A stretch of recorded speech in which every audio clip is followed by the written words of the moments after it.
Okay, let me unshare so we can make ourselves bigger. Oh, there we go. All right. So I was going to tell you about that scene in Bone Tomahawk D. Oh, okay. Yeah. So then I got sidetracked with Michael Meyers' idiocy. So the story is, it's about these, it's like cannibals that live out like, because it's a Wild West story, like a Wild West. And these cannibals have come and they've kidnapped someone from this town. And so Kurt Russell plays like the sheriff or something. So he rounds up people. So they go on like a posse search party type of thing to rescue this person that got kidnapped. And then at some point they end up becoming captured by these cannibals. And there's a scene that happens when they're in cages, and the cannibals have taken one of the prisoners. And I don't even think it was someone that had been in the story. It's just someone that had been captured. I don't even remember who it was, but they take this guy and they strip him. He's naked, and they have him upside down. And I don't even know if they were holding him up by his feet or if they had like attached him somewhere, but he's upside down. He's naked and he's dangling there. And I believe what they first did was they cut off his genitalia. They don't necessarily show that part. You just know this is what's happened. And then they proceed to cleave him right down the middle. And the screaming and the noise, and it was so disturbing. I really, like, I felt sick. I felt sick to my stomach. Yeah. And I think it was because the way they did it was very realistic, and they were just very calmly and methodically. He was just dinner to them. Oof. Because they were getting their meal prepped. And he's screaming, and then his screaming changes as the damage goes on, and then at some point the screaming stops. It was so disturbing. It was like, it was just, that really bothered me. So that's like one of the very, very few times that gore has actually just been like physically made me feel physically, we all cringe when, the eyes, that's terrible. But this was like actual, like real grossness. Like I really felt sick. So yeah, so there you go. That's Bone Tomahawk. All right. Now I was gonna say, I'm assuming you regretted that experience not shortly after. Well, that definitely is the only thing one of the only things that sticks with me. But the movie itself is pretty good. Because it's decent. It's actually really good. But that one scene was it was so extreme, and it wasn't campy gore. Like I said, it was so real. It was just, it was really, really disturbing. And that's the other side of the coin. I think there's a level, I think we can handle camp because there's a silliness to it that kind of takes the realism. I've seen people split in two in these dumb, crazy, but like you said, it's just, you don't take it seriously. It's almost funny. Right. Yeah. I can only imagine. Have you seen the Terrifier films? I believe I have seen that one, the first one. It was pretty gory from what I remember, but I don't remember anything. Like, I don't remember how it ended. I don't remember even the basic plot line. I just remember that I think it was something that I was playing while I was working. So I had like one eye on it. Right. And I remember it being, it was very violent. And I think he gets away, right? Like, he doesn't die or something. He kills everybody or something like that. But I remember his face, that clown face, and he was creepy. Very.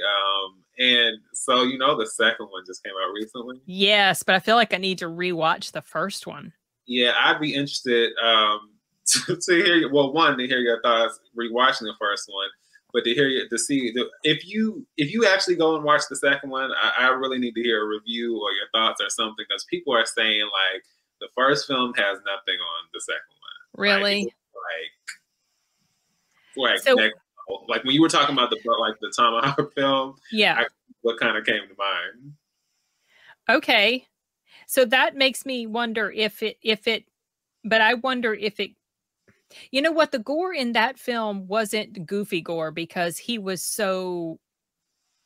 I feel like he was an effectively scary antagonist. Very sadistic from what I'm hearing. Yeah. Yes, he was. And I don't think he speaks. No. And I don't think he speaks at all.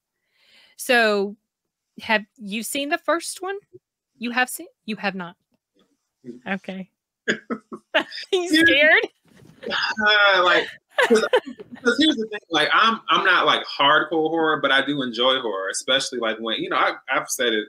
I think you've probably seen that Fear Street review, but I've read so much horror stuff when I was young, so it's not like I grew up with like a fear of those type of things. But I do think when it comes to and really I think it's more so when it comes to gore type stuff. Like I can watch a lot of things that are scary, and there are even some films that aren't even horror-ish that have scary moments that can kind of get under my skin and all that kind of stuff. But gore is very up and down for me. Like there are times where I can like really appreciate it. I remember like Logan. Oh my gosh, watching those claws go through, I was like I felt like yeah. But sometimes when it's coming, it's kind of like what we were talking about. What were we just talking about? It was like at the beginning before we started, but basically like when there is kind of like this kind of sadistic edge to it, and I don't know, like I cannot think of what we were just saying. What were we talking about? Were you talking about with the Bone Tomahawk stuff when I was saying how like because they were just like they just were just going about their business. It wasn't a thing to them. They were just prepping their meal, and they were just very efficient. This is just how we're doing it. Like how animals are slaughtered. Right. And I feel like it was, I don't know if it was during the movie or like before we started, I feel like we had kind of said something akin to that. But for me, wait, it's there. I know it's there. We had basically said, we were saying audition is what we were talking about. Oh yeah, okay, yeah, audition, yeah. When it comes down, it's different. Oh yeah, I had said it's different. Kills, over the top kills or whatever. But when it's more intimate and it's more personal, and that the person's mindset is, I can do this because I want to, and I can, and I will. Mm-hmm. That makes it, that intensifies like the scare factor of it, or right. Like, it's really frightening and disturbing. And Art the Clown really embodies that times 10, especially in this second film, is what they're saying. Oh. Some of that stuff like that gets under my skin. So like I said, I'm a horror person and I enjoy horror, but when it comes to like that side of things, the very, very disturbing parts. And the specific part, like, and then I get worried about that stuff really sticking, because I have a very vivid memory. I can remember things from like when I was like 2, 3. Like I remember a lot, and they just kind of swim around. And there are a lot of films, TV. Like there are so many memories or specific things that just will kind of resurface or float around. And so I'm scared to add certain things. Yeah, to your memory bank. Yeah, because they really will they can pop up anytime. And it's just like some things I'm fine with. That's okay. And other things I'm like, ooh, I don't know if I want to think about this. So. Well, another thing about certain horror films is horror films that I feel like that I take more seriously, like let's say the original Halloween, films where I have like this interest in wanting the good guys to live. Right. Like some of the goofier stuff is like, whatever, they're gonna die, whatever. It's just, But when I feel personally invested in the characters and then they die, that really annoys me. Yeah. And I remember in Terrifier. I think I remember in Terrifier, because it's been a while, nobody gets away from this guy. Mm. So I feel like if number 2 is going to be more of the same, right, and he's just going to be another one of those horror, entities or bad guys or whatever that gets away, nothing happens to them, they survive, everybody else gets killed. To me, that's frustrating. Right. Because I want the baddie to get it. Yeah. Because at some point it's got to be over. And if he continues on, then you venture into that really awful, ridiculous territory that Michael Myers went into in like 5 and 6, and that supernatural stuff. And it just starts to lose its effect, like the Saw movies. Oh yeah. Yeah. I don't, it's just like, okay, at some point I want to see this done. I want to see it over with. Right. If that makes any sense. But some people like that. Because that's kind of the formula with a lot of horror. The baddie almost always ends up you think he's gone, but then he's not, never. Right. And I remember somebody saying that they hoped that in Halloween Ends, they hoped that Michael would win for once. And I was thinking to myself, have you not seen any of the Halloween? He's always winning. Right. Like you think he's dead, but he always comes back. So he always wins. Yep. So no, he needs to die now. It's time. Yeah. Yeah. See. Oh, I have so much trepidation. I know it's not helping. The more we talk, the more I'm like, oh. So do you think you'll actually watch Terrifier 2? I'm not sure if I'll go see it on the big screen. Okay. I have got so many, I've got movies. I'm going to just tell you. Well, yeah, I won't list you on the black market. Okay, thank you so much. So I've got so many tickets lined up. Let me see. So obviously tomorrow, Halloween. Uh-huh. And then the next day, Halloween 2018. Uh-huh. And then, oh, wait, I have 2 Halloween 2018 tickets? How did that happen? I don't know how that happened. Okay, whatever. I got to see what that's about. And then Halloween Ends. Right. And then Black Adam. Yep. Yep. And then Black Panther. So I've got all these films lined up already. So I don't know. I'll have to see. Okay. It may be one of those, because I don't know. I'm pretty sure it'll be on VOD or where. I'm sure it'll be on something soon. So yeah. It may be one of those. You'll just have to squeeze it in between your all the movies. I know. There's so many movies in so little time. I mean, I've been so busy. It's just crazy. I mean, you have too, with stuff going on. And it's frustrating because I can't keep up with, I don't produce nearly as many videos as I did in the early days of my channel, when I would just take a break during work and film a reaction to a trailer. I mean, that was basically what my channel was. Yeah. And so, and it does take a bit of time to edit and all that stuff. And so now I've cut back to maybe just 1 or 2 videos a week, which is still kind of a lot sometimes. Right. So, and also, but as far as Terrifier, I just have a feeling he's going to get away. And it's just going to be one of those movies. Maybe I'll be a little annoyed I spent money to go see it on the big screen if he's going to get away. But sometimes it could just be depressing, because it's we've taken this journey and now it's been for nothing. And actually, that's what it was. I was waiting for it to come back. But what you said, is that why you had an issue with Smile? Yes. Okay. Did you see it yet? Yeah, I did. Okay. So, yes. I didn't like that it ended the same typical way that horror does. Right. And that part annoyed me, but this is also what else annoyed me. If it had ended up getting her and she dies in the end, whatever, I kind of figured that but this is how it should have ended. Mm-hmm. She left her damn cell phone on, D. I knew when she didn't turn her phone off that the guy was going to track her to where she was. And the whole thing was going to start all over again. He was going to see her kill herself. I knew that's what was going to happen when she left her phone on. So if she was going to die, she needed to take this entity out with her. Right. Exactly. So she couldn't pass it on to anybody. Right. So that frustrated me. But I felt like it was very solid. Yeah. In general. And it's not necessarily it makes sense, I guess, that she would not turn her phone off. But if you really don't want to be found, don't we all know you got to turn your dang phone off if you don't want somebody to find you? Exactly. That aggravated me. Yeah.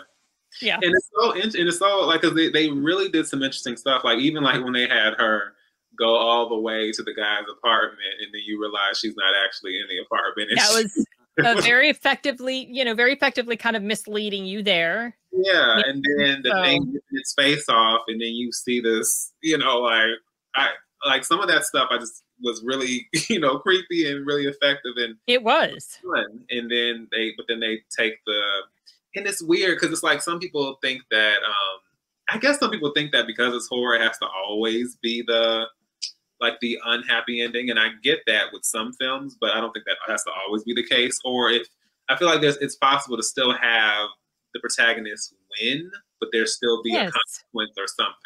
Yes, exactly. I wanted to be surprised. I wanted for their, well, I wouldn't have been surprised.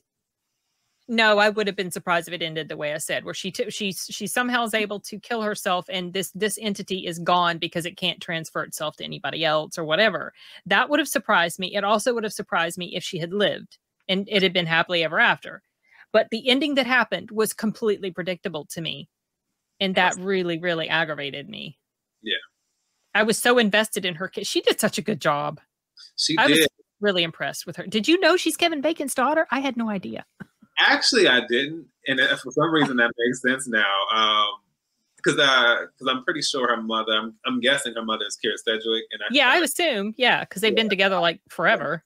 Yeah, I can kind of see that facially with the two of them.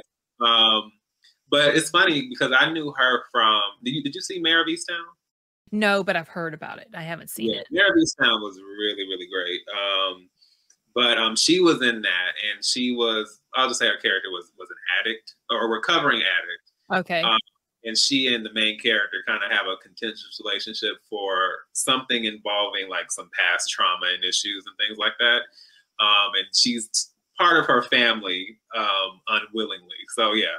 But that's the first time I ever saw her, and she did a really good job. So when they started showing the trailers, I was like, is that the same? And it was. Okay. Yeah, if I'd seen her in anything before, I didn't notice her. You know, it's so funny because it's funny what it takes to make you notice a particular actor, and maybe you've seen them in many other things before, but they just kind of went just right over your head or slipped under the radar of your recognition or your attention, and then something sticks with you.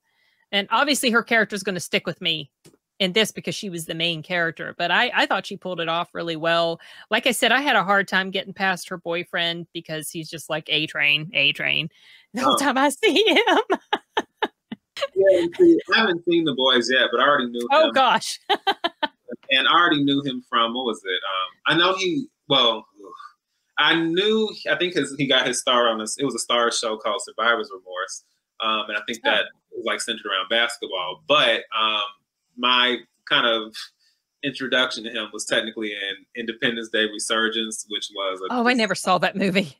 Oh, I'm glad you didn't, because it was quite the disaster. And then he also was in the last Shaft movie that they did. I did see that. Yeah, I love that movie actually. Yeah, that was with his son. That he was Shaft's son. Mm-hmm. See what I mean? Like, I didn't pay attention to him as an actor in that movie. I remember Shaft had a son, but I didn't notice him until The Boys. Yeah. Even though I'd seen him in something else before. That's so funny. Now I want to go rewatch Shaft. Yeah, Shaft. I remember thinking Shaft. I mean, I didn't think it was gonna be bad, but like how some they seem like they're gonna be like, kind of on the fence in the middle. But it was. I did not think it was gonna be as funny as it was. I loved it. I thought it was, and I think one of the reasons that I was drawn to it instantly was because it got a lot of critical hate. Oh, did it? Oh yeah. Oh, so yeah. You're talking about the latest one, the very latest one. Yeah, it did. It got a lot of critical hate because Shaft is not he's not PC. No, his character is not a PC character. He doesn't give a crap. So everything he did and said was so sort of in the face of a lot of sort of the woke types of narratives that we hear today. And that was okay, I have to see this now. Right. So I thought it was good. Oh, okay. Yeah, see, I thought it was. I didn't even realize that was that was the issue. But yeah, because I remember my initial kind of excitement was because they had Richard Roundtree and Samuel L. Jackson, and right? All three generations of Shaft. Yeah, I want to watch this, but I still wasn't sure if it was going to. Because the main thing for me is always just is it going to be funny, or can you make the most of don't waste all three of these actors, when we have the legacy right? Yeah, these all the way to now, and I didn't feel like they wasted it. So yeah, no, it was fun. I saw it once, enjoyed it, and I feel like now, like I said, I feel like now I'd like to see it again just because I know that guy. Oh, and then in Smile, the girl who was her therapist. Who was her therapist? Oh, her. I know her. Well, okay. So the only thing I know her for, or the only thing I paid attention to her from, was from Deadwood. Oh, okay. She was Calamity Jane. Oh, okay. And have you seen Deadwood? Yeah. No, I haven't seen Deadwood. Okay. What were you I think what I know her from is, I'm pretty sure this is her. It's another show that's on HBO. It's called Big Little Lies. I've heard of it, but I haven't seen it. And she played a therapist in that film. Oh, did she? Yeah, which is funny. But that is funny. But her character was so memorable, not because, and of course, it's very different from this film and what they do with her character, but it was very effective because the therapist basically becomes aware of a situation that the woman is not being honest about. And so she kind of ends up breaking the policy of what she should do as a therapist and tells her thing, you know, and it was really shocking because you don't normally see that from a therapist. So right. From that, yeah. Oh, wow. Okay. Well, you should watch Deadwood. Yeah, I've heard great things about Deadwood. It's so good. And I was so happy that they were able to come back and do like a wrap-up movie. Oh, they did. Yeah. Back in 2019. I mean, that show, it ended abruptly back in the mid '00s or 06 or so. It ended abruptly. Yeah. And they had been talking about a movie forever. For years, yeah. Right. Yeah, and then it never happened. And then finally it did happen. And I'm glad it happened, especially when it did, because the show creator, gosh, I can't remember his name, but he has Alzheimer's. Oh, wow. And he knew already he had it when they were working on that latest movie. And so the cast knew, he told the cast. So I'm glad that he was able to kind of bring his little, his baby to completion, sort of, But yeah, I highly advise it. It's definitely, it's pretty gritty. Yeah. And it's gritty. And it felt very realistic to the way like life was. Right. For people, especially in those types of areas, like the mining towns and everything. And the character of Al Swearingen, I mean, he's one of the more interesting characters to me, as far as like when I think about characters that have gone through like an evolution. So he's not a good guy, right? Al Swearingen, but he's compelling and interesting. And he does this sort of, it's not necessarily that his character evolves and becomes like a better person, right? But you understand more about him and you see that there's like all these different layers to him that make him not just necessarily pure black or white type, bad, that sort of thing. He's just so cleverly written. I was just and of course the guy who played him, he did such a good job. Yeah. So yeah, if you ever check it out, let me know. But it's a colorful cast of characters, let me tell you. And she played Calamity Jane. Yes. She was funny. She was something else. Yeah.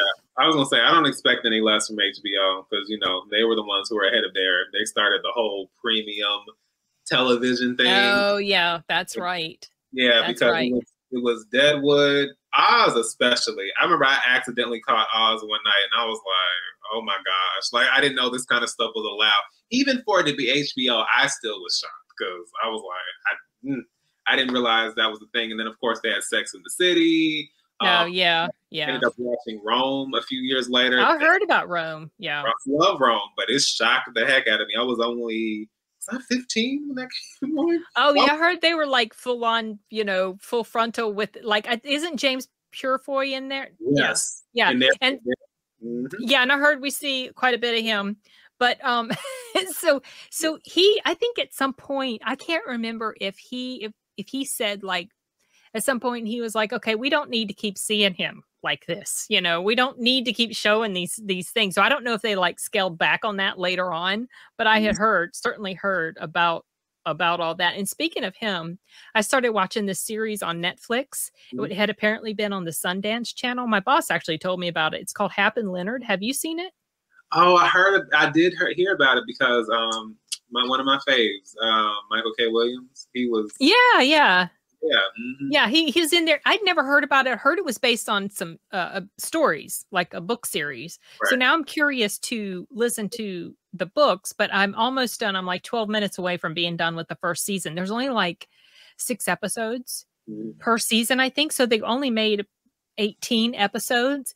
And when I saw him, I knew that he had passed. But for some reason, I forgot that he had passed. Right. So I'm looking up like, okay, this guy, let me see more about him, because I knew who he was. But I'm like, I'm gonna read more about him. Then I saw he died. I'm like, oh crap, that's him. Oh shoot. Oh, I know. Jeez. But yeah, it's a good show. It's do you know anything about the premise? I just know that they are, I don't know if it's adoptive or if it's another dynamic. Are they like siblings or are they just friends? They're friends. Okay. They're friends. He's okay. So Hap is a straight white male, right? And Leonard is a gay black guy. Yes. So they have this very unlikely friendship, but it's really funny because the dynamic between them. Oh my gosh, they're almost like a married couple. The way they like bicker with each other. Exactly. There's this one scene where they're like tied to a chair because there's some like suspense and danger and stuff that happens. That's part of the storyline. And at some point they're tied to a chair and they get this brilliant idea that they can just get up and walk off. So the way they're like hobbling tied to the chair together and then they're like fighting and bickering with each other. Right. Oh, that was so funny. Oh my God. I think you're like me in that I think you like buddy cop stuff. I do like buddy cop stuff. Yes. It's really fun. It is because just you like odd couple type of stuff. Yeah, the banter between like and just like how people are two complete opposites, but yet their relationship works, but yet there's still this friction and it's just it's fun. And I like that it's not super long because what I usually do is like when I'm eating dinner or whatever, I'm not working, I'm eating dinner, I'll watch like half an episode. Then the next night I'll finish it when I'm eating dinner or something. So yeah, I'm gonna try to finish it tonight. The last 12 minutes. So, because you said that's the other reason why you like Reacher. Yes. Some kind of dynamic between Reacher and the guy who's like the he was like, what was he? He wasn't a sheriff. He was like a detective or some guy. I can't even remember now. But the way they went at it, the two of them, and because Reacher was just like so, and the other guy was just like, oh. And just the way Reacher would rub this guy wrong, and the guy would just always rise to it, even though Reacher wasn't necessarily on purpose trying to. It was just Reacher had this, that was his personality, but it really got under this guy's skin, and he was just this little guy too, next to this big guy, and he would just get all. Yep. I watched the first episode of it. It was really good. You only saw one? You said one episode? Yeah, I only had the chance to watch it recently because I remember I actually had the same thing you had where they had the advanced episode. Oh yeah. Something else I ended up having to do, so I didn't get a chance to go back to it. But I remember you had said such good things about it. I was like, I got to go check it out. So recently, I just watched the first. It might have been the second one too. I think the advanced screener. Well, when I saw the advanced screener, I think it was the first two that they showed, and then it's now fully available. Yeah. So I just watched it. I saw the first two recently on Prime. Okay. Yeah, it's a good show. Unless I'm smashing the two together, but I think it was the first two. Yeah. Okay. Yeah, how many episodes? There were like, I want to say it might have been 8 to 10 or something like that. 8 or 10, yeah. And I really like it that they don't have a lot of episodes in shows like this, so they can really focus on good writing and not a lot of fluff or filler or silly, like think Supernatural. That show got ridiculous and just very repetitive. I think if they had just been able to kind of make the seasons shorter, but you know how on regular network TV, it's like 20 to 24 episodes. And it's like, things can't stay solid for that many episodes for consistently like multiple seasons either. So I like these smaller episode runs, but also the episodes are longer. Yeah. I was going to say the same thing because I think some people don't like because a lot of series I notice now, especially on Netflix, it may be like that with other streaming services too, but I noticed like 8 is the number now that they use for a lot of them.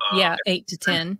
Yeah, and I get why some people don't like it because it seems like they come and go so quickly. But I would rather that because it seems like a lot. I'm gonna ask you something, but I guess they come and go and people are already ready for the next season. But to me, I'd rather have something that is shorter and, like you said, the quality is better than the quantity. Yes. Like good, you know. Exactly. Yep, that's exactly what I would prefer. I really appreciate that a lot more. Yeah. So what are we gonna ask?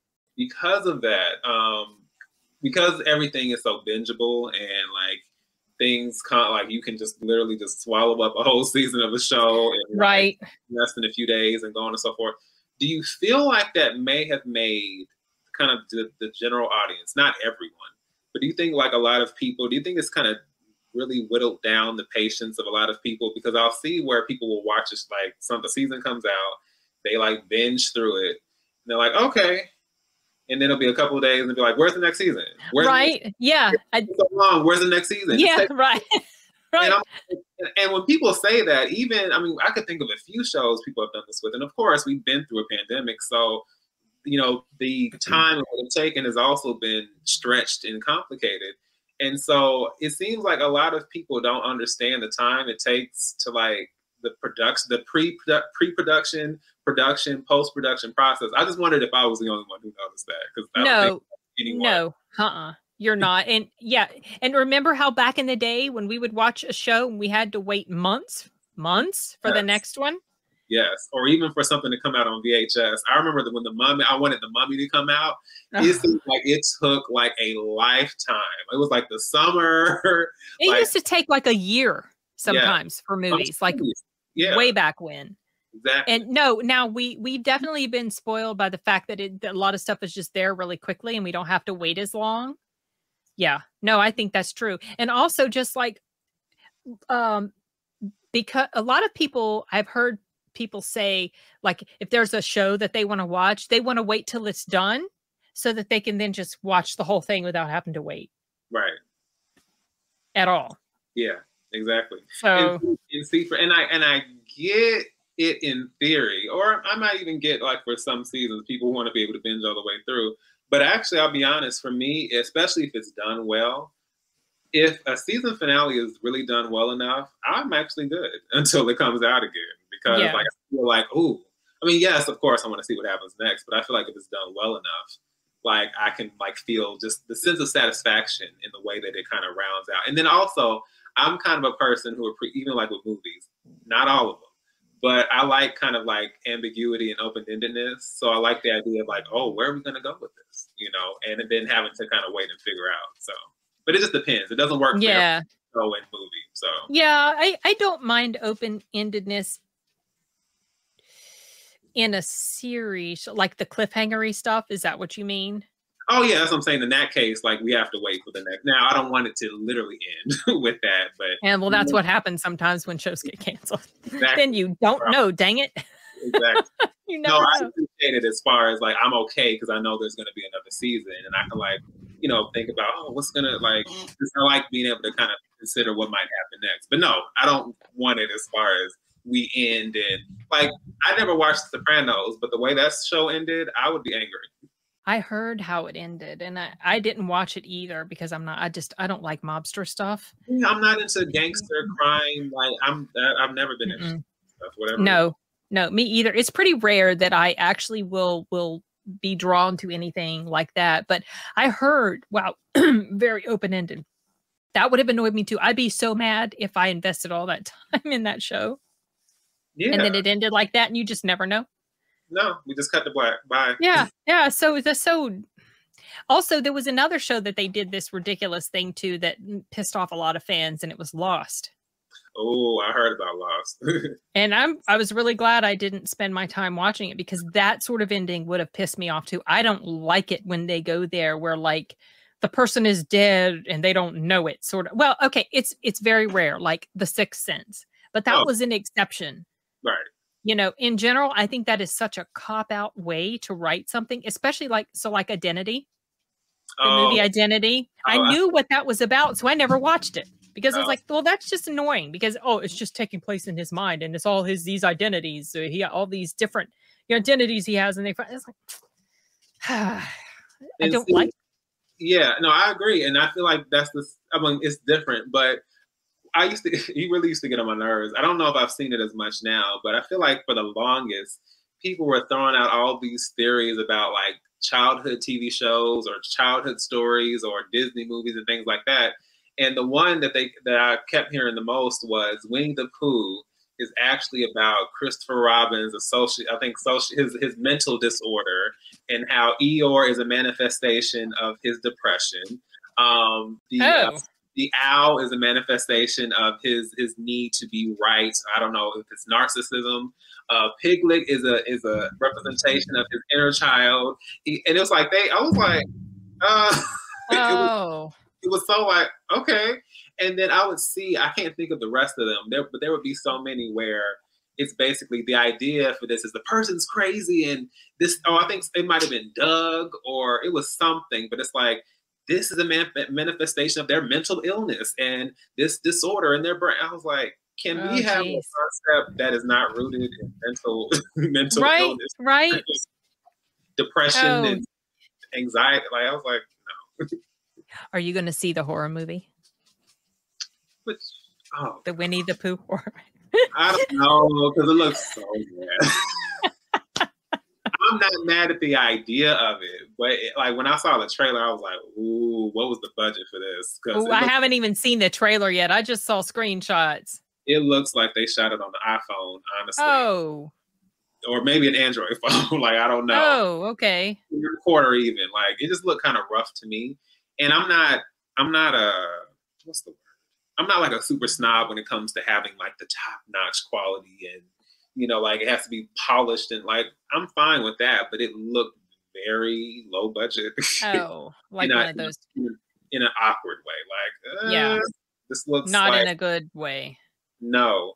And that's what I'm saying. I'd be here for it because I mean it's public domain, so I get you can do whatever, but it doesn't look. But if that's the case, then I'd rather, given how this looks to me, I would almost rather see what I just mentioned earlier, like it being a manifestation of Christopher Robin, some logical thriller or whatever. If that's the case, but if I'm wrong, I'm wrong. I'm okay being wrong, but you might have to do a trailer reaction to that because. Yeah, I think I saved it in my to watch list, but I haven't. I only have like 1,000 some things in my to watch list on YouTube. Yeah. There is something coming out this winter that I definitely think I'm going to see it. It's the one about the horror with what's his name, David Harbour. He's like Santa Claus, or he's a Santa Claus, impersonator or whatever, someone who dresses up like Santa Claus, but I guess he's going to go on a killing spree. Yeah, no, that was interesting. I already like David Harbour. It's funny because have you ever seen Bad Santa? I have not. Oh, you might need to watch Bad Santa. Really? It's like a comedy, so that sounds like eh.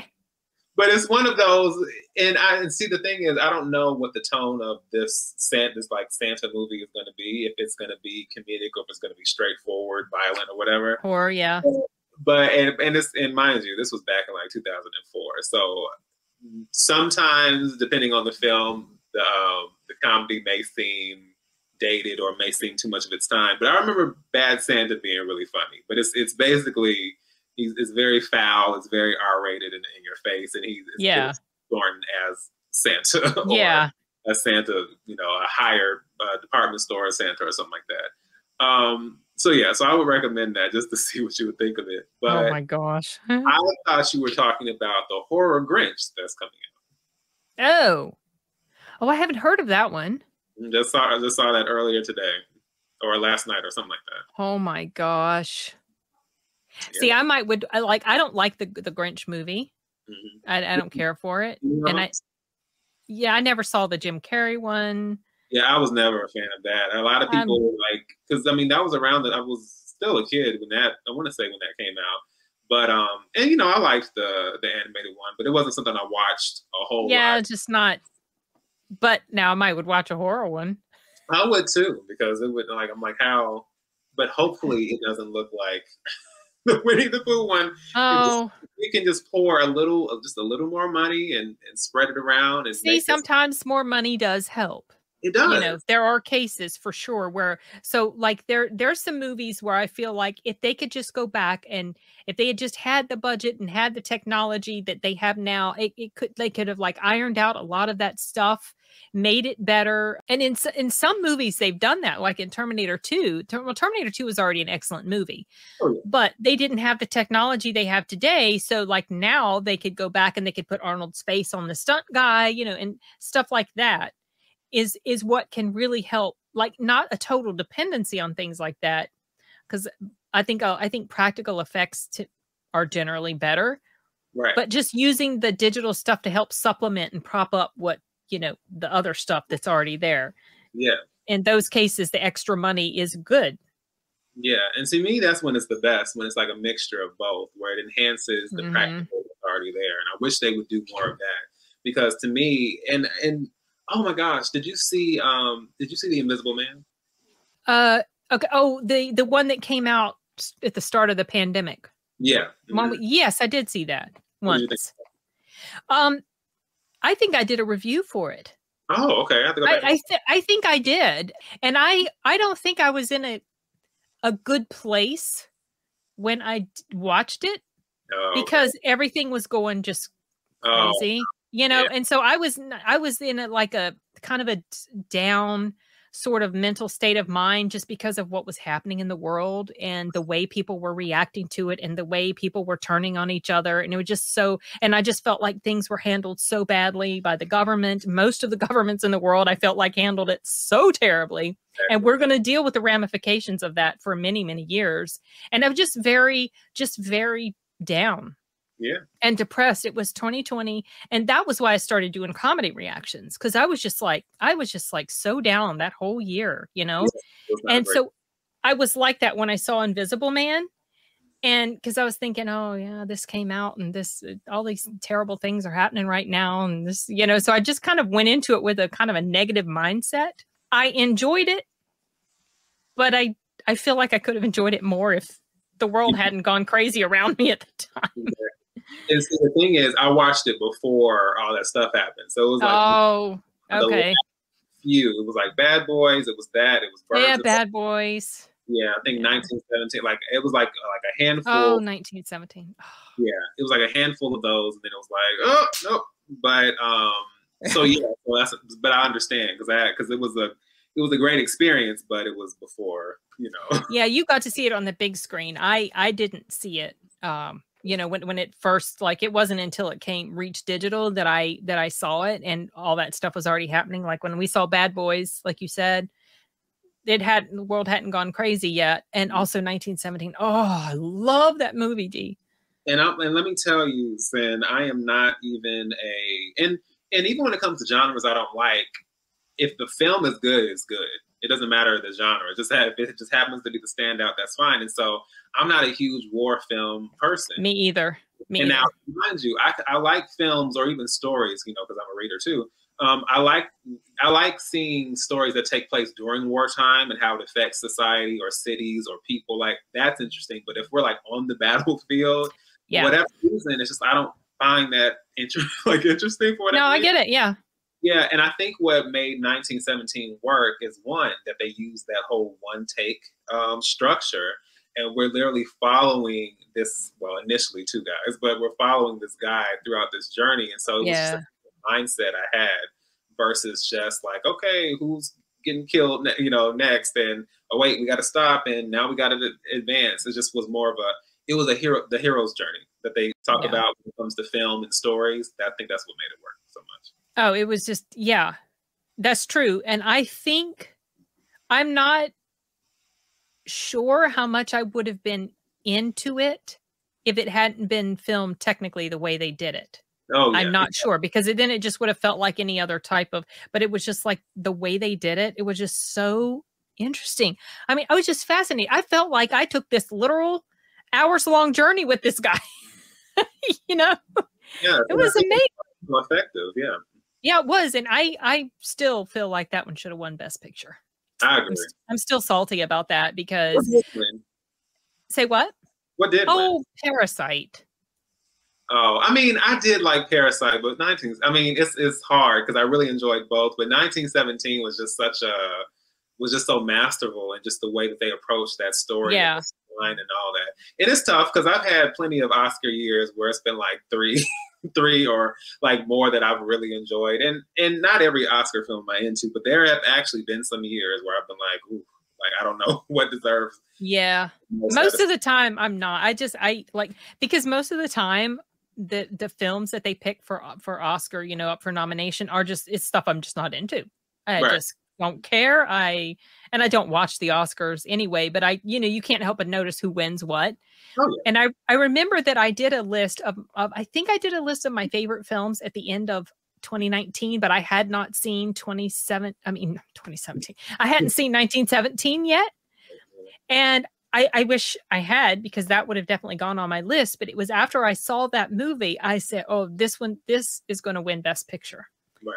I was just for sure that it would, because it was just so amazingly well done. And, people were griping, well, it's the same type of story we've seen before and blah, blah. Yeah, but the way it was done is not the way it's normally done.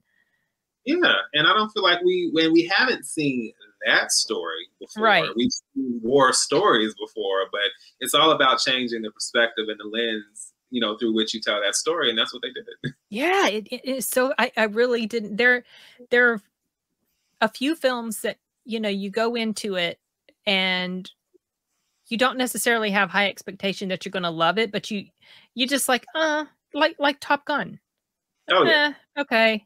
And then when it's done and it just, you are so amazed by it, you never forget that movie because of how amazing it was and how much it just completely changed your mindset. Yeah. That's what 1917 did for me. Yeah. And then a lot of times, because I watch so many, and of course, for both of us, I'm sure there are films that fall through the cracks for whatever reason. But there are some films I watch and I enjoy. They just so happen to be nominated in some way, and not just nominated for Best Picture, but you have stuff that gets nominated for like technical awards or like costume design or like there's things that, there are different things they can be nominated for. And it works out that it just happens to kind of work out that way. And there are things I appreciate about them. And I could be wrong because I know how the Academy can be, but I'd be surprised if there wasn't something about that film that didn't get nominated, even if it comes down to its cinematography or the way it's filmed or what they like, because they did a lot of work for that film, even behind the scenes from a technical perspective. Oh, you talking about 1917s? Oh no, Top Gun. Top Gun, yeah. Okay, yeah, we were gear shifting. Yeah, I mean, surely, because the way they filmed that thing, it was just, the first movie was mostly like in front of green screen or blue screen or whatever. Mm-hmm. There were maybe a handful of shots, if that, of being actually inside the cockpit. And that was only Tom Cruise, because I've mentioned this in my live streams before. He was the only actor who didn't throw up or pass out when they went up in those jets. So they couldn't use anybody else. So they had to put everybody in this bouncy, fake cockpit. But what they did with those actors and getting them prepped for this role and them going up in the air with the pilots and them having to basically direct themselves, and then the director not know until they come back down like an hour or so later whether they got good stuff. Exactly. It's just, and the stunt work. Yes. So my brother, my youngest brother, when he was here in town, he finally, I took him and my sister-in-law, and we all went, like Aurelia, Arturo, Javier, my other brother Matt we all went to go see. My youngest brother Tim and his wife, they had not seen Top Gun. They'd been trying so many times, but they could never make it work. When they thought they could see it, plans fell through because of a kid getting sick or whatever, So they hadn't seen it. And I told Tim, I said, when you're in town, I'm going to take you to see Top Gun. He said, oh, it's not going to be in theaters. I said, oh yeah, I think it will be. I think it will still be in theaters when you're here. Because this was like late, or it was like late August, early September when they came. Right. And so I took them to see it. And my brothers and I, we've seen so many movies that a lot of times stuff is just kind of like, we're kind of so used to it. Like things don't always make an impact on us because we've seen so much. But there's that scene in Top Gun where the enemy pilot evades that missile or the whatever they shot at him, and the way he did that thing. And I was sitting by my brother, and he was like, wow. It's just that's big coming from him. Yeah. You know, but he was super impressed, and he was like, what the fuck was that? You know, and then they said that the actors like, what the fuck was that? Because it was just like, it was so amazing. It just how he did that. And they were really doing like, there were very little digital effects that happened in that movie. Yeah. So just knowing that they had actually someone piloting a plane like that just blows me away. It blows me away. And you know, the mission that they were on, flying through that canyon. I remember when I took my husband to see it, because like, let's go see Top Gun. Now I'm trying to get my parents to come with me. Let's go watch it. But when they're flying through the canyon area, and my husband had said, oh, that's really good. You know, it's a good movie, but there's no way they could have, you know, that was unrealistic. Like that final mission scene, the flying that they were doing. So I was like, let me see. I wonder how much did they dramatize for this movie? Because, you know, that happens. And I was looking it up, and I found this interview that a Top Gun pilot had with someone, and they specifically were talking about that final mission. And he said pretty much everything that they did in that final mission was the type of flying that he did pretty much daily or weekly. Wow. So, of course, I sent that to my husband. Yes, this is real. They really didn't over-dramatize it too much. And even that, just even the fact that, I mean, they could have dramatized some things if they really wanted to. They were like, we are going to give every attention to detail. And that's that stuff, that reflects in the quality, and that reflects in how you respond to it as well. Like, you don't feel like we're watching something that's trumped up or some BS. And even as someone, like I said, I mean, it's not, I guess, war is not the word, but even just films that are maybe centered around the military or things like that. Yeah. I'm really interested. But what was also great is that this kind of gave me an appreciation for that world. You know, I don't know a lot about it, but it's like, ooh, like I really appreciate what you guys have to do and put into this. Yeah. Yeah, it's amazing. I swear, I love that movie so much. Yeah. I want to go see it one more time on the, I swear. And no, I think that's great, because not every film comes along that you'll respond to that way. Like, and especially, and granted, we might have films we like or enjoy or are just okay. You know, like there are films we can be fine with, but when one comes along like that, you know, and it's not, excuse me, I'm going too fast, but but when that film comes along, and because it's not likely that they'll suddenly throw it back into theaters, you know, you want to just kind of be able to replicate that experience before it's done. As much as you can. Yeah. Right. Just like, exactly. This is why I really appreciate that they've started doing things, and they've done this more often since the pandemic, like bringing the older films back. So I really wish they would bring the Terminator back. I've never seen the Terminator on the big screen. I haven't either. And have you seen some Terminator 2 on the big screen yet? Yes, I have. Only twice. Okay. Only twice. So the first time I saw it, so I took off an afternoon of work and I went to go see it. Right. And that was the only time I saw it on the big screen. And then in 2017, they brought it back for like, I don't know, it wasn't even like one of the major anniversary years, or like, wasn't like the 25th or 30th or what, it was 2017, which that would have been like what, the 26th, because it came out in 91. And it was awesome. I took my kids to see it. They'd already seen it, but they'd never seen it on the big screen. And they did all those digital fixes. Oh, I was so happy. And I'll tell you, the first thing I looked for, because you can't help but look for it, because it's always there when you watch it on the older versions, when Robert Patrick, when he squats down by the police officer, there are some parts showing that shouldn't be showing. I don't think it was intentional, but it's just he filmed that scene completely in the buff. Okay. Yes.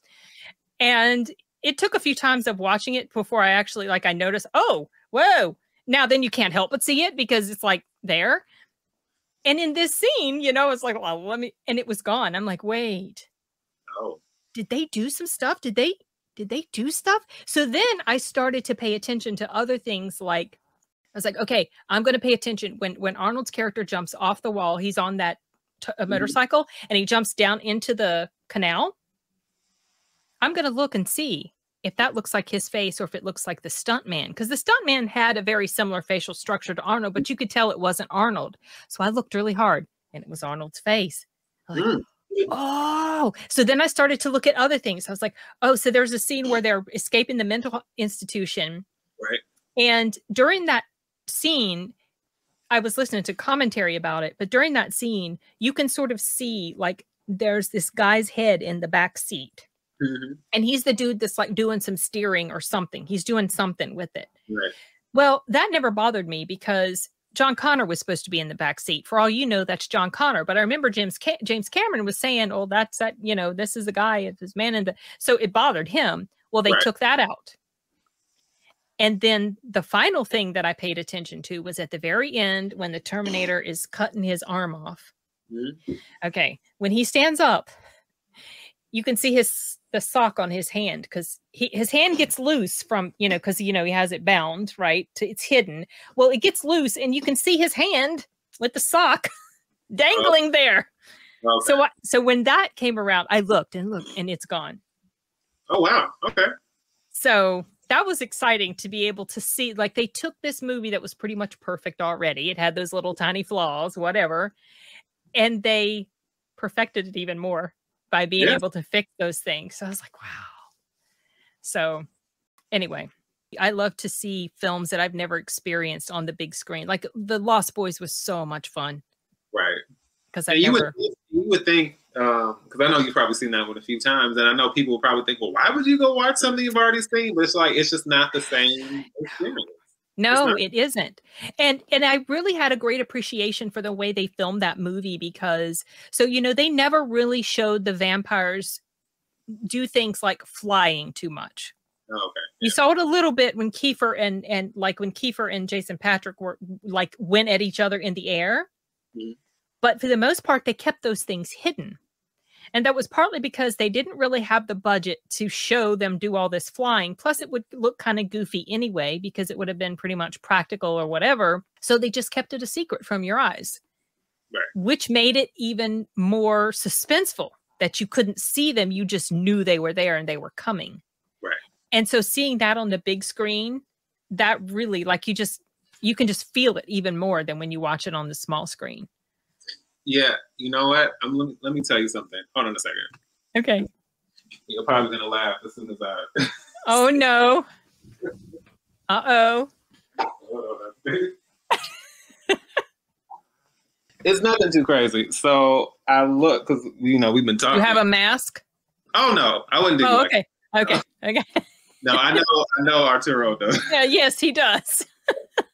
No, it's fun. No, I was laughing because when we started this, it was like it was probably daylight. I'm guessing where you were when we started, and yeah, I think it was. Remember what I said about the blinds? You closed the blinds. Yeah. I saw you looking over there. You looking. I was like, oh no. You gotta close these blinds. And then I got all these like the ring light and all that stuff on, and so I know somebody can just see straight through here. I was like, yeah, they can. No, I don't blame you. Yeah, it's dark here now. I figure at some point we're gonna make something happen. And I was thinking, like, even when I met the guys in Florida, like somehow, even though I said it in a joking way, like one of these days we are gonna have to watch something somewhere somehow. I know.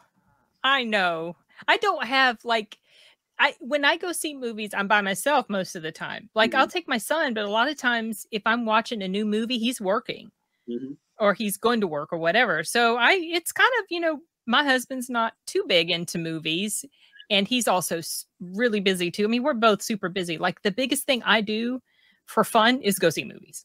Right. Exactly. That's my deal. That's like that makes my day. I like to go watch a movie. And my daughter, she doesn't really have the same interest as me. And so she doesn't go out much. And my mom and dad, they don't want to go to theaters right now because they're still feeling a little freaky about being out and where there's a crowd or whatever. Right. And so it's just like, well, it's just me going to see a movie. Yeah. But it's more fun when you have someone you can kind of, share the experience with. One other thing I was going to say when you mentioned kind of not being in the best place with, Invisible Man. Yeah. with all that going on, I meant to, because I don't think we talked about it. I mean, we talked about the film, but I don't know about anything else. Because I've already talked about how I definitely relate to the mental, emotional struggles that year. But what's funny is like kind of like a kind of a down moment during that experience was when I read, there's this book called, I think, Abandoned Malls. And so I just so happened to read through it. And of course, there are all these malls. And I think what didn't help is that a lot of them were in the Midwest and we're operating kind of the, 80s and then 90s. Yeah. And so, and then even without that context, it's sad to kind of see something because they would show, I want to say it's in its heyday, show it now, and then all the different people on the kind of like just accounts from different people of what it was like when it first opened or what things they would do when they were there or, all that kind of stuff. And it just became very, I don't know, just like the more I read it, it was kind of, and even just in life, it can be a restaurant when a memory is attached to something like a strong memory, or even when it's attached to other people and it's not there anymore, there's always this sense of like loss and yes. And what didn't help was it was happening, I'm reading this, as we're kind of coming out of 2020, going into 2021, and I'm still feeling like, is anything ever going to get, back to normal?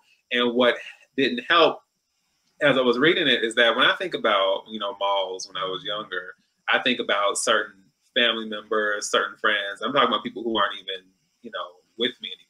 Yeah. So, I think about being young and just, the neon lights, the family excursions, the experiences, and like how all that.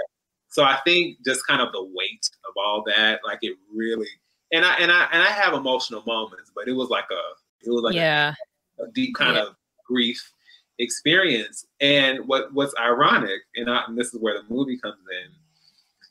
So you have to understand, this is the mindset I'm in. So going to see Wonder Woman 1984. Oh, with the mall. Opening with the mall. Right. It's like, now it could have been, in theory, it could have been, but it was almost like a happy experience. It was almost like a kind of subverting where my mindset was. And yes, it was kind of calling to the past, but because so much of that film was pulling from that, and it was like in the midst of this just kind of, I don't know, very happy, very colorful. Yeah. It actually was something that I appreciate. I don't know, it was weird. It was, the timing of it was crazy because I had just read that, but there was so much about that film I think I appreciated because I had that experience. And yes, I see the flaws with it, and I know, where the problems come in and everything, but like you and I were saying, I actually appreciate that film, and I actually think part of when it premiered or how I was able to see it and it coming off of that experience, I think I appreciated it a lot more than I probably would have, without that. And I only brought that up because we talked about how we don't think Wonder Woman is just this horrible disaster. Oh yeah, I was really surprised by all the hate. Derek and I even did a live stream. I don't remember if you showed up in the chat on that, but we did a live stream about it, like trying to make our case for why we didn't think it was as terrible. I think that's before we met. Say what? I think that was before we met. Was it before? Yeah, because I don't think I got. You're right. It was before we met, right? Because we didn't meet until like summer of 21, right? Yeah, because really, for the Green Knight. Yeah, but the Green Knight, and then you commented on that Halloween Kills. Oh, that's right. Because I was so hyped up. I was so excited because I watched your trailer reaction to it, and it was just making me even more excited for the movie. Mm-hmm. And then we're like, oh, we need to do this. And then it's like, oh my gosh. Right. It was so terrible. Oh no. Did it surprise you? I'm just wondering, like, was it surprising to see, because I basically like ran down the entire franchise from like the beginning to the end. So was it, because I'm guessing when you watch trailer reactions that I don't know if people do that or not, but did that surprise you, I guess, when you watched it initially? Your trailer reaction? Yeah, like when I got into like, because I'm assuming most people just react, say some stuff and go, but then I literally ran down, like I kind of did a little semi-deep dive into the entire franchise. Oh, see, I don't remember much about that. I feel like I need to go back and rewatch it. I just remember watching it and you were getting me really pumped up. Just like action, yeah. Just from watching it, I was getting so excited to see it myself. And then that's when I think I threw out the idea, to you on that video in the comments about watching it, like doing a live stream discussion about it, because I was just so excited. Yeah, okay. But yeah, I see now. I feel like I need to go back and rewatch it to prep for it. No, it's okay. I just couldn't because like it's always interesting because I feel like I've known you for like 3 years. I know it does feel like it's been that long, doesn't it? I think I said that to Sean. I was like, I don't know how YouTube time works, but it feels like whatever the actual time is, how my mind actually processes that. It's like it's been like way longer than whatever the actual time is. So. Yeah, I know. It does feel like it's been a long, oh my gosh. Yeah. This year, sometimes time goes really fast, and then sometimes you look back on it and it feels like it's been ages. Right. Like these past couple years have felt like eons. Exactly. So, wow. That's crazy.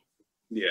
But yeah, no, I only asked just because sometimes I wonder now, I guess after knowing people so long, like, what was your initial, thing? And I already told you, like, with the Green Knight. Like, yeah, I know. And I remember, I think, okay, so I noticed you, I can't remember if I first noticed you popping up in my live stream chats or if I noticed you first in the comments. Okay. But your little icon, your little avatar, the D Movieman, just like, oh, that's cool. So then I was like, let me check out his because I saw you had a hefty number of subscribers. It wasn't like you had like 1 or 2. And so when I see that people have a good handful of subscribers, I like to check out, what are they doing? Like, do they do the same type of stuff I do, or what's their channel about? And so I will sub to them if I like the type of stuff they do. And like sometimes if it's just like gameplay or whatever, I don't, I'm not into gaming too much, but I saw you were about movies and movie discussion. And so then I subbed back to you because like, okay, all right. I like this guy. I like the way he does his reviews and everything. So, but yeah, I don't even remember when the first comment of yours was. Dang. But I wish I did. The Green Knight, though. I'm pretty sure it was. Yeah, you said that's what you've told me since the beginning. And I don't know. That movie, I swear, I just had to steal my grandfather's line from my opening. Oh. For that. I don't know what was dumber, that thing or me watching it.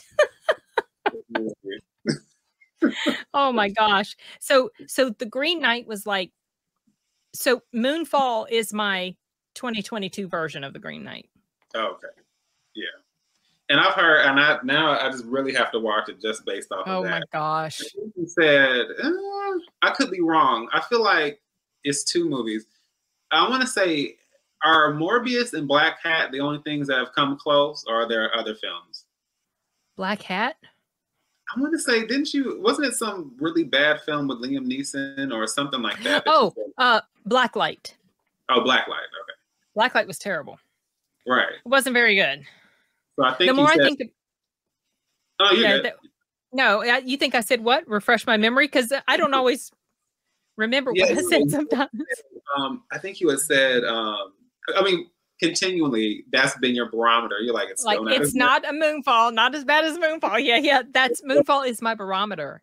Right. Because I'll tell you why. Also, like Green Knight is Moonfall is my barometer. This is how. Okay, if I actually think about leaving the movie to go do something like work, to actually work. Yes. Then I know, so that's how I know. And that's how I felt with the Green Knight. And that's how I felt with Moonfall. I almost left Moonfall to go sit out in the lobby and do some work or something. I really did. I almost did. It's bad. I mean, I love my work. It's not like, oh, I got to work. It's not, I really love my work, but it's bad when you'd rather work than actually sit and be entertained. In your free time. In my free time. I remember distinctly thinking to myself, and I mentioned this in my review, I remember distinctly thinking to myself when I was watching The Green Knight, I could have been doing all this work at home. I could have been working. I was thinking about the stuff I wasn't able to get done because I was watching this dumb movie. Yeah, because at least there would have been some productivity you could have gotten out the way. Exactly. Productivity. The only productivity I got out of Green Knight was making a video bashing on it.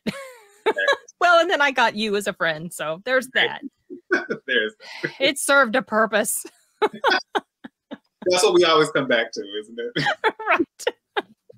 Oh my gosh. What are you going to be seeing on the big screen besides Halloween? All the same stuff you're seeing. Like I'm literally, and you know what? It's kind of a what is the word? It's a double-edged sword. The fact that we can do all this stuff in advance, because it's nice because you don't have to worry about it. But it's just like, well, at least for me, because I don't know how it works for you at Cinemark, but the AMC A-list thing, when you have stuff reserved in advance, you have to like, that blocks out your reservations in the meantime. So until you see those films, though, that stuff is just sitting, holding up, because you can watch up to, I'm going to say it's up to 3 films in any format every week. But if I'm waiting for Halloween Ends and Black Adam and all these, then those are just sitting in my queue. And if I want to watch something, I would either have to remove one of those or just pay for the ticket. Tell me how this system of yours works, because so it's different. Cinemark is, I belong to on like the Cinemark Movie Club. Right. It's like a monthly fee, and I get a free movie every month. But also the cost of my movie is cheaper than if you got it if you weren't a member. So like, let's say a ticket normally maybe would cost $11 or $13. Mine would be like $9.99. Oh. And stuff like, so it's different. So how does your system work? The AMC thing? Yeah, so theirs works basically every month you pay like a $20 flat fee. Okay. And so every week you get up to 3 movies that you can watch for free because you've already paid the flat rate. Right. And then under that, you can do any format. So if you want to watch nothing but Dolby, nothing but IMAX, or 3D, whatever the format is, you can just watch up to 3 of those in 1 week. Oh, so you can get. 4 times. Yeah. So you can see like 12 free movies a month? Yeah, since I've already paid the flat rate. Yeah. That's actually a really good deal. Yeah. That's really good. So, all right. I signed up for their free thing, but I don't have the other, like the monthly fee one that you were talking about. And it's really only benefit. I mean, like if you're not into, I guess that doesn't matter. Like, because I would say, I know for some people they're not into AMC, but I would say just if you're a moviegoer and you have an AMC close enough, it's really helpful and beneficial. And what's great, I was just down in Florida in Orlando with the guys, and then I just literally made my reservation for Disney Springs. And whatever AMC is in whatever city, you can still do the same. Right. Things. Yeah. Oh, that's really cool. We do have AMC here. It's not my favorite chain like AMC or Regal. I always prefer Cinemark, but I'll look into that more because it does make sense. I held out for years before I bought the actual Cinemark Movie Club. And I did it because I was going to see movies more and more often for the channel. Right. So then I was thinking, well, I should just buy the membership then, and I can write it off as a business expense, which is what I do because it is. I wouldn't have it otherwise. Okay. So, yeah, but that's interesting. And what's it called? What's the name of the program called? It is AMC A-List. AMC A-List. Okay. I thought, what's the one that stubs? Is that Regal or AMC? Oh, it's still AMC, but it's like I don't know if it's technically part of that, but it's before they had A-List. Stubs was a thing. It's almost, I want to say it's similar to the Cinemark thing. Okay. I don't know if it was actually a paid thing. It was. I don't think whatever I was looking into wasn't a paid thing. Yeah. If they did, they might have had one over, but when we had Stubs before, it was like, oh, you might have discounted concessions, and you might get a screening. You can attend advanced screening every once in a while. Like little perks like that. Okay. That's cool. I'll look into that. That's a lot of movies. That's a lot of free movies a month. It is. That more than pays for itself. That's what I'm saying. And that's more so what it is. And what's funny is, and it only works if you are that type of person, and I'm pretty sure you are. But because if you're not a movie person, then it just doesn't benefit. Or if there's if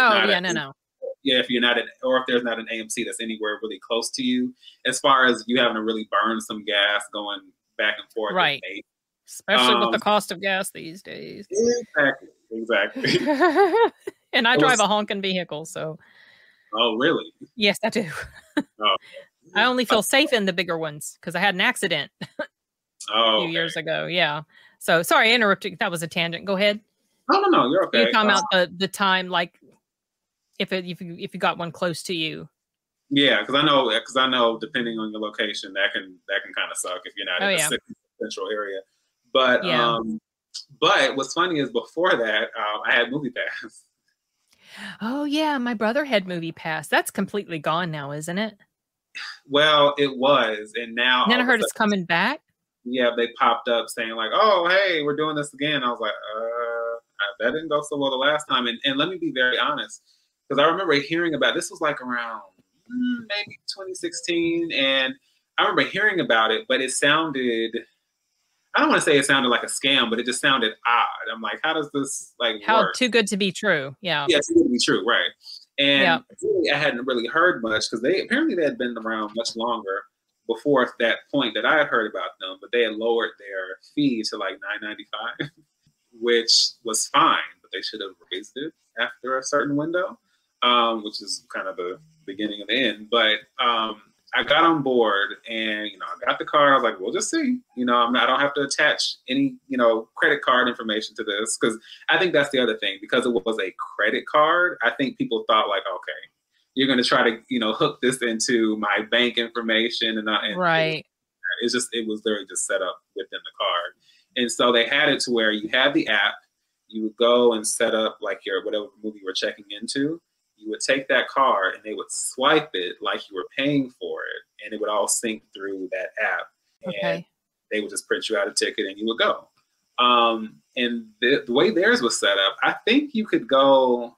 I want to say it might have been an unlimited amount of times during the I think month. it was. My brother was really touting it. He loved it. Yeah. And he used it. And my very first film, it was either Geostorm. It may not have, it was either Geostorm, but I think the first one, because I can't remember if I knew how to use it right the first time. So it was either Geostorm or it was It Chapter 1. And from then to like the end, like that's what really, because I was already a moviegoer and I would pay my tickets and whatever, especially being in college. But and it was kind of more of a limited thing because that was before I had my car and things like that. But once that came about and then I did get my car, it was like I was always at the theater. And so that kind of helped to kind of lead. I mean, people had been telling me to do YouTube since like 2010. So that wasn't. Oh, wow. Yeah. Yeah. But it had kind of pushed me into like, oh, I really do like the appreciation I already had for film. It really like kicked that forward because I'm like, I can see this kind of film, and at any time, basically. So there really were no limitations as far as the kind of movie experience. And then I think we both are big theater goers, and there's just something about that environment that there are just certain things that people do or certain environments that people really thrive in or kind of come alive in or really feel at ease or at peace, where almost like a self-care type of thing. And for me, even at a young age, the theater was always that for me. And of course, at that age, being in college, because I really valued my alone time, being on the college campus where it's like a bunch of people. Yeah. Being able to just go to the theater and, it kind of being my space, kind of my space. My space. Oh my gosh. In my environment, the popcorn, the neon lights, it really gave me a greater appreciation for that than I had before. So yeah, really there is something really exciting about the movie experience. Oh, I get it. There's the environment. There's something about it, just that anticipation, and it's just things are just so much bigger and better and more exciting on the big screen. Yeah. So and the whole setting and everything. So. And I even love certain, and it depends. Some are whatever, but some of these theaters are really laid out. Just some different theaters I've gone to, different cities or different places, and just some are really cozy. Yeah. And then some are kind of creepy. Because there's one that I've gone to. It's like a cinema tap house, which they revamped because I actually remember it before they redid it. But it almost has this kind of old school vintage vibe, almost like a speakeasy vibe a little bit, kind of. That's kind of the aesthetic. But oh my gosh, their seats. It's actually, you got to be careful because they're like leather recliner seats, but when you recline, they like slide out so far to where you're almost like laying down. Oh like, yeah, wow. Like if you had a pillow, you could honestly like go knock out and go to sleep. And what's even worse, I say worse, but they have a heating option. Okay. So what type of seats does your theater have? Well, I've been to that one, so I've been there before. No, the AMC, I mean, there's a few different AMCs I go to, but the main, I want to say two I go to, they have the leather recliner seats too. Not quite as okay. the place, but still. Well, I think those recliner seats are becoming almost the standard in a lot of chains. Like I'll see people will come dressed in their pajamas and bring blankets with them. Oh gosh. Especially with little kids. Like they come in their pajamas. Because they like the seats and they can cozy up under the blankets or whatever. Right. Yeah, well, that's not me, but yeah, either. I didn't know if maybe you were sitting in like a more like if your theater had the more standard type of seat. But it sounds like you've got the ssame type I do. Yeah, I think so. But the other ones, they have the heating. Okay. Yeah, which that'd be nice in the winter. Yes, and I'm saying like it's because the thing with leather is I was just talking to my friend the other day because I was telling her that my aunt used to have a leather seat when I was growing up. It was like green leather. It's very 90s. I think if you saw the couch, you might have been one of those. Like there's I don't know. There's certain kinds of furniture that really scream this is the era that it was made in, and it looks very 90s and kind of old school. But I always like that couch. But the problem is, I was telling her that it's nice to be on that couch because it retains a lot of cold. Like it's very cold, and if you're playing outside in the summer and it's hot, and you've been in the sun forever long, it's nice to sit down and cool down on that couch. But the problem is, it still retains cold in the winter. So that's true. Leather, it's just like, oh no. Right? Yeah, you're like sitting on an ice box. I know. Exactly. That's true. Oh yeah. So that's the one thing that's great about it. But you also have to make sure you don't fall asleep because, I mean, they have like a few different settings for the heat on that. So. Oh, geez. It's pretty rare that I get sleepy during a movie on the big screen. Same. Yeah. Yeah, that doesn't usually happen. A time or two I've come close, but not typically. But I can see why if you're in a heated seat and it's chilly and you're all snuggled up with your blankets, I can see you drifting right on off to sleep. and also for me, it would have more so to do with the movie, because I actually just saw something and the heat was on and I was fine. But I think if the movie is not that compelling, or if the pacing isn't what it needs to be, like low. If it's not like a Terminator 2 or anything like that, definitely, yeah, for sure. It's a Green Knight. And actually, was did I just see your? I want to say it was either. I think I might have just seen your review, but you did like Amsterdam, right? I did. Have you seen it yet? No, I hadn't watched. I was interested in watching it. I was going to ask you about Amsterdam. I'm glad you brought it up. Yeah, because I was interested in it, but I was worried when I saw the trailer because for me. Whenever I see like a huge star-studded cast, for me that's very up and down. Like I've seen some really great movies with ensemble star-studded cast, and then I've seen some that were just like, yeah, no, we're just wasting. I don't know. You may feel completely different about it than I did, but I think I don't know. I didn't go into it with a huge expectation about anything. Like the people that I had talked to in the lobby after, they went into it with a different idea totally. And so I don't know. I liked it. It was enjoyable to me, and I don't know. I thought it was well done, but it's really gotten savaged by the critics, which surprises me. Which is kind of, I don't want to say surprising, because I mean, really any film can go either way, but that's not what I expected though. No, I didn't either. Yeah, I'm really surprised. It gets down in the 30s. Right, which seems really shocks me. Yeah. You didn't see Don't Worry, Darling, did you? No, I didn't. I didn't, and I'll tell you. I'm gonna end the recording. Hold on, because I don't know if when the time runs out, I don't know if it'll kick us both off of here. So I'm just going to end the broadcast. So hold on.